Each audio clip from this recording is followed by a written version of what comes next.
Bonjour, c'est M. Djoum. Bienvenue sur ma chaîne YouTube. On va continuer notre chapitre sur la génétique. On avait fait ce qu'on appelle le monohybridisme en parlant en cas de dominance, codominance et gène létal.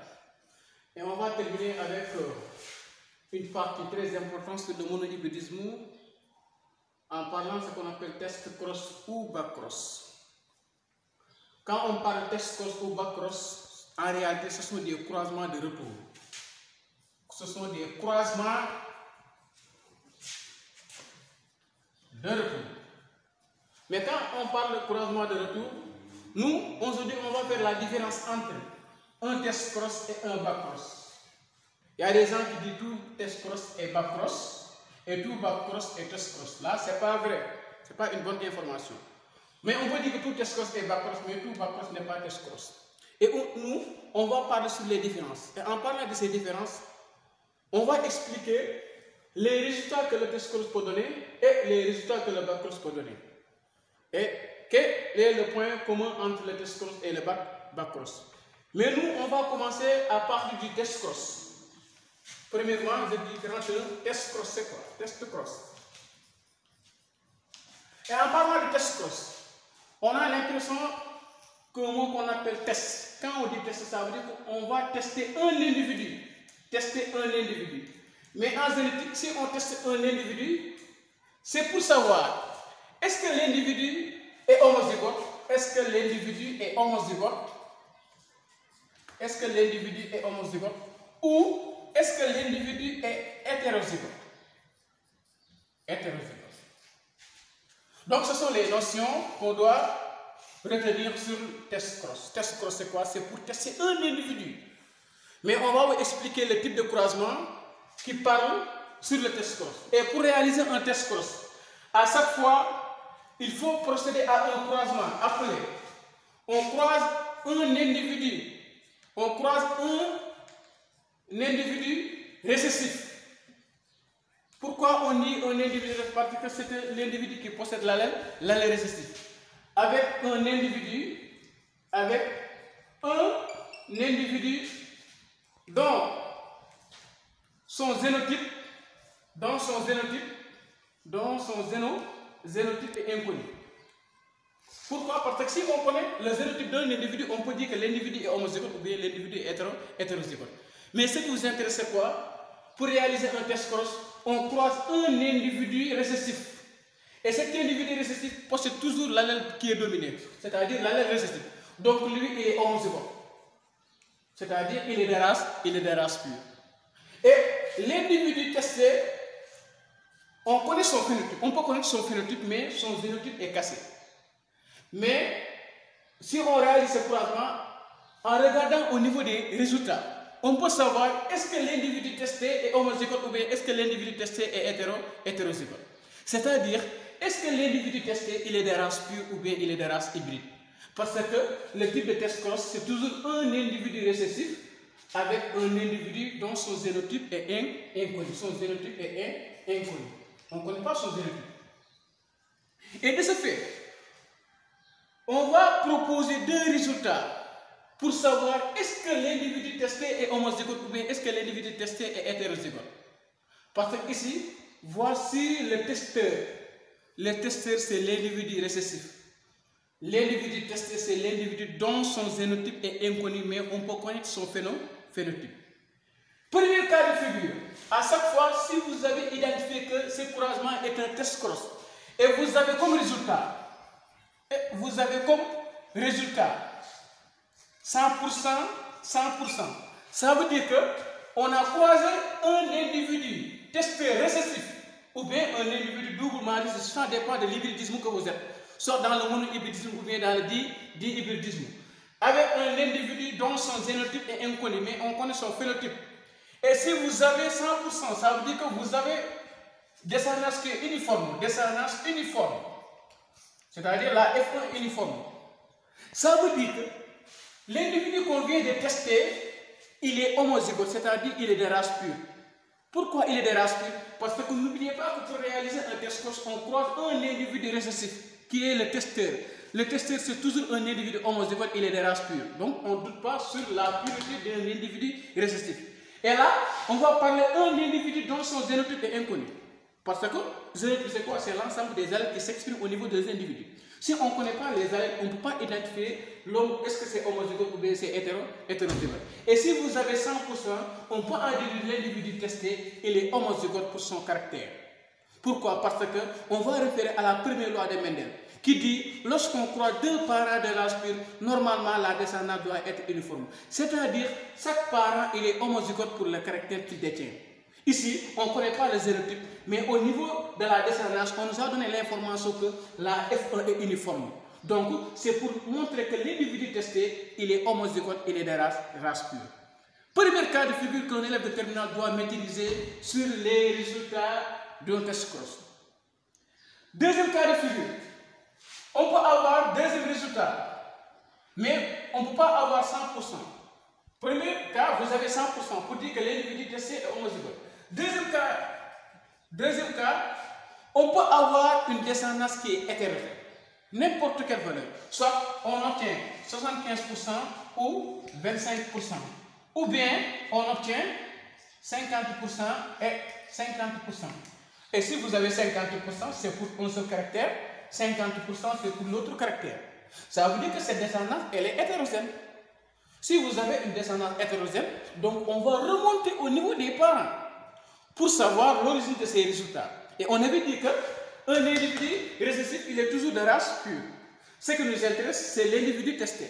Et dès que vous avez une descendance qui est hétérogène, posez une explication concernant l'individu testé pour dire que cet individu, il est hétérozygote. Pourquoi il est hétérozygote? Parce que si on croise un individu homozygote et un individu hétérozygote, on ne peut pas avoir une descendance qui est uniforme.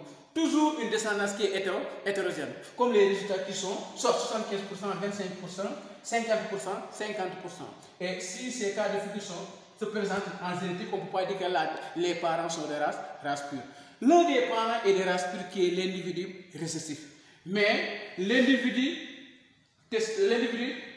qu'on vient de tester, si vous avez ces résultats, cet individu est hétérozygote. Donc on peut dire qu'il est de race hybride. Donc retenez que le test cross ne peut pas donner trois résultats. Résumé, le test cross consiste à croiser un individu récessif ou bien un individu doublement récessif, ça dépend de l'hybridisme que vous êtes, avec un individu testé ou bien un individu dont son génotype est inconnu, mais on peut connaître son phénotype. Donc de ce fait, vous pouvez avoir deux résultats possibles. Parce que l'intérêt de faire le test cross, c'est pour tester un individu, est-ce qu'il est homozygote ou bien est-ce qu'il est hétérozygote. Ce sont les résultats qui me permettent de confirmer l'une des confirmations. De ce fait, si vous avez 100%, c'est-à-dire la descendance est uniforme, donc on peut dire que l'individu testé est homozygote, il est de race pure. Ce qui conforme à la première loi de Mendel. Si vous avez une descendance hétérogène, dites-vous que l'individu testé, il est hétérozygote. Parce qu'on a croisé un individu dont on ne connaît pas son génotype avec le parent récessif. Donc, retenez notion de test cross d'une manière générale. Et je vais vous donner un exemple dans un exercice de génétique pour savoir est-ce que ce croisement est un test cross. Rappel, tout test cross est back cross, mais tout back cross n'est pas test cross parce que le test cross peut donner deux résultats et le back cross peut donner trois résultats. Donc, je vous donne un exemple du croisement. Exemple, voilà. Soit, exemple, si on croise le croisement entre une souris grise croisée avec une souris blanche. Et on obtient un F1. On obtient un F1 100% de souris grise. 100% de souris grise. Donc, automatiquement, ici, on peut donner une interprétation concernant cette descendance. Pour dire que le croisement entre une souris grise avec une souris blanche donne une descendance qui est uniforme, dont tous les individus ont de couleur grise. Automatiquement, on peut dire que la première loi de Mendel est vérifiée. Si la première loi de Mendel est vérifiée, c'est-à-dire les parents qu'on avait croisés, ce sont des individus de race pure. Et là, en regardant la F1, on peut déterminer la relation de dominance. Pour dire grise domine blanche, parce qu'on avait dit le caractère dominant, on doit aligner avec une lettre majuscule. Le caractère récessif par une lettre minuscule. Donc nous, on vient de connaître le parent qui possède le caractère récessif. Et si on réalise le test cross, à la suite de l'exercice, on va vous dire, on croise une souris noire avec une souris blanche. Mais là, on va poser une certaine question. Pourquoi nous, on avait commencé par une souris grise avec une souris blanche, et là, deuxième croisement, on va parler de croisement souris noire et souris blanche. Là, automatiquement, on peut encercler cet croisement pour dire que c'est un test cross. Pourquoi? Parce que c'est un caractère nouveau. On a croisé un caractère nouveau avec un caractère récessif, un individu qui possède un allèle récessif. Donc, automatiquement, on peut dire que là, c'est un test cross. C'est comme ça qu'on fait pour identifier un test cross. Dans un exercice, si on commence à croiser des caractères, arrivé à un certain moment, on change l'un des caractères qui était le caractère dominant. On va croiser un nouveau caractère avec le caractère récessif. Ne cherchez pas de midi à 14h. Ce type de croisement est un test cross. Ça veut dire que nous, on va chercher les génotypes des souris qui ont la couleur noire. Et au niveau de la descendance, on peut savoir est-ce que les souris noires, ce sont des souris de race pure ou bien de race hybride. Et de ce fait, si on réalise ce croisement, et si vous avez 100% de souris, 100% de souris noires, là on peut dire que les souris noires sont homozygotes pour l'allèle N, parce que vous avez 100%. Pourquoi vous avez 100%? Parce que cet individu possède le caractère récessif. Un caractère qui est récessif, qui est dominant, ne peut pas être un caractère dominant à la fin de l'exercice. Si un caractère est dominant, il reste toujours un caractère récessif jusqu'à la fin de l'exercice en génétique. Et deuxième possibilité, si vous avez 50%, de souris, si vous avez 50% de souris noires et 50% de souris blanches, là on peut dire que les souris noires, ce sont des souris de race hybride, c'est-à-dire elles sont hétérozygotes. Pourquoi elles sont hétérozygotes? Parce que tout simplement vous avez une descendance qui est hétérogène. Et nous, on a croisé un individu qui possède le caractère récessif. Donc voici un exemple qui me permet de parler de ce qu'on appelle la notion de test cross. Donc en résumé, le test cross consiste à croiser un individu dont on ne connaît pas son génotype, mais on peut connaître son phénotype avec un individu récessif. Vous avez deux possibilités. Si vous avez 100%, dites-vous que l'individu testé, il est homozygote pour l'allèle, c'est-à-dire il est de race pure.